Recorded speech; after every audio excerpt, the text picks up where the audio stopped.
1995 సంవత్సరం నుంచి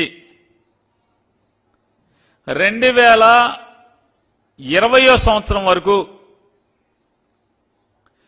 1995 సంవత్సరం నుంచి 2020 సంవత్సరం వరకు అంటే 25 సంవత్సరాలు ఆయన రాజకీయాలు ఎవరితో చేశాడు? ఎవరు జెండా పట్టుకుని చేశారు? ఎవరు పక్కన కుర్చీలో కూర్చుని రాజకీయాలు నడిపాడు? అంటే వయసు మీద పడ్డ చంద్రబాబు నాయుడు గారు ఎంత బొంకు మాటలు నాయుడు అనేది దీనికోసమే. 95 నుంచి దాదాపుగా 95 నుంచి 2020 సంవత్సరం వరకు చంద్రబాబు నాయుడు గారు కుర్చీలో పక్కన కూర్చోబెట్టుకుని ప్రతిసారి ప్రతి ఎన్నికల్లో సీట్ ఇచ్చి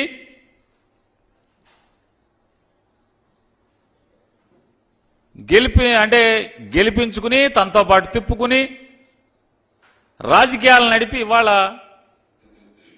జగన్మోహన్ రెడ్డి గారి మీదకి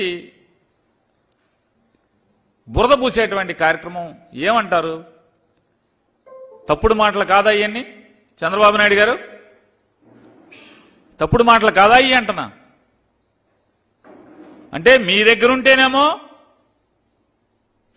గంగా నదిలో స్నానం చేసినట్ట,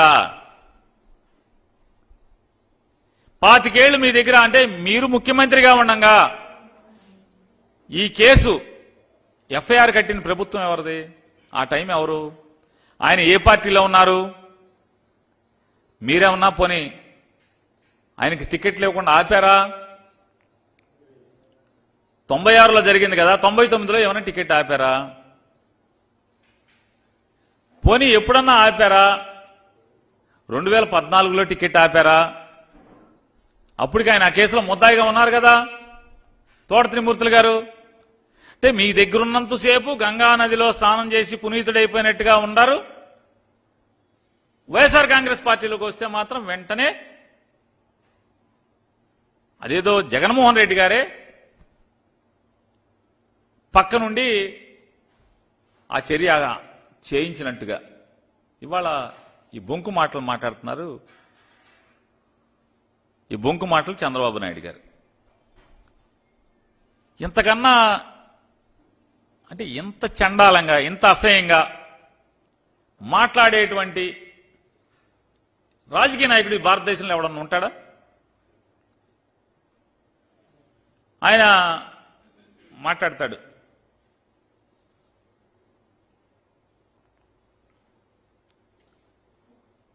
ఎంత ప్రతి మాట ఎంత పచ్చాబద్ధం అంటే,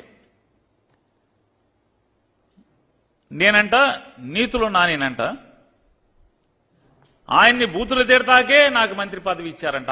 నేను పవన్ కళ్యాణ్ గారిని నేను చంద్రబాబు నాయుడు గారికి బొంకు మాటల నాయుడు గారికి సవాల్ విసురుతున్నాను. ఏ రోజన్నా నేను చంద్రబాబు నాయుడు గారి గురించి లేదా పవన్ కళ్యాణ్ గారి గురించి అసభ్య పదజాలంతో నేను ఎప్పుడన్నా మాట్లాడానా? మిమ్మల్ని బూతులు తిట్టానా ఎప్పుడన్నా? నేను మిమ్మల్ని మీ ఇద్దరిని ఎప్పుడన్నా బూతులు తిట్టానా? అసభ్య పదజాలంతో నేను ఎప్పుడన్నా మాట్లాడానా? మీరేమో జగన్మోహన్ రెడ్డి గారిని, అసలు జగన్మోహన్ రెడ్డి గారి తల్లి గారు విజయం గారు మీరు తిట్లు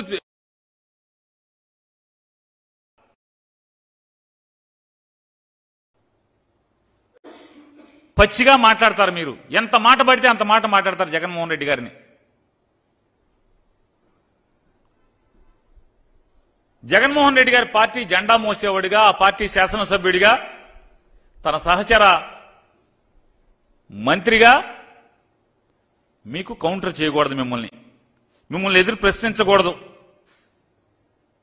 మీకు నీతులు చెప్పకూడదు. ఎందుకయ్యా పొలంలో మర్రి చెట్టుకి తాడి చెట్టుకి వయసు వస్తుంది?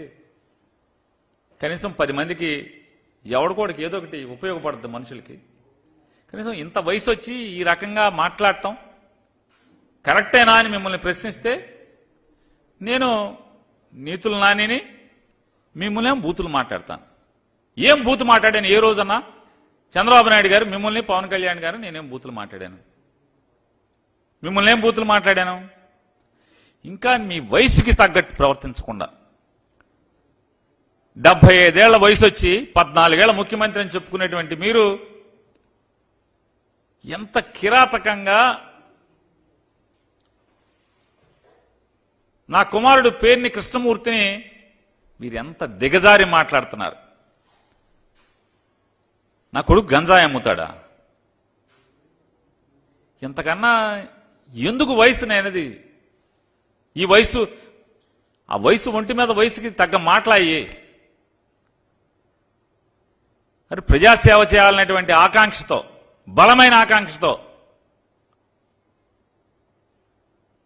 రాజకీయాలకి అడుగుపెట్టి 4 సంవత్సరాలు నీ కొల్లు రవీంద్ర లేదా నీ పార్టీ నాయకులందరూ కూడా ఇళ్లలో పడుకుని, మీతో సహా అందరూ ఇళ్లలో పడుకుంటే అతను కరోనాలో ప్రాణాలకు తెగించి ఐసీయూ వార్డులో కూడా బందర్లో కరోనా బారిన పడినటువంటి ఏ పేషెంట్ని అడిగినా కూడా పేర్ని కృష్ణమూర్తి సేవల గురించి ఈ రోజు కూడా మాట్లాడతారు.